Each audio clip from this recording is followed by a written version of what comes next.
So exam pattern ఏంటో ఒకసారి చూద్దాం. టోటల్ క్వశ్చన్స్ వచ్చేసి 60 ఉంటాయండి. డ్యూరేషన్ వచ్చేసి 2 hours. ఫిజిక్స్లో వచ్చేసి 10 మల్టిపుల్ చాయిస్ క్వశ్చన్స్ ఉంటాయి, 5 వచ్చేసి న్యూమరికల్ క్వశ్చన్స్ ఉంటాయి.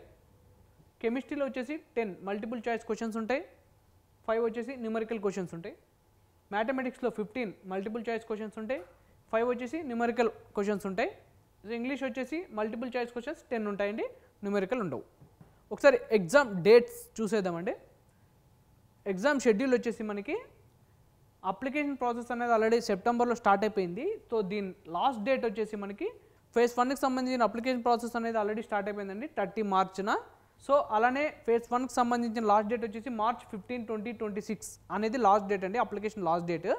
సో అలానే ఆన్లైన్ స్లాట్ బుకింగ్ వచ్చేసి ఫేజ్ 1కి సంబంధించి ఏప్రిల్లో ఉండొచ్చు, ఫేజ్ 2కి సంబంధించి మేలో ఉండొచ్చు అండి. అలానే ఆల్ టికెట్స్ ఫేజ్ 1కి సంబంధించిన ఏప్రిల్లో రిలీజ్ చేస్తారు, ఫేజ్ 2కి సంబంధించిన మేలో రిలీజ్ చేస్తారండి. Exam dates also results also మనకి ఏప్రిల్ అండ్ మేలో ఉండొచ్చు 2026.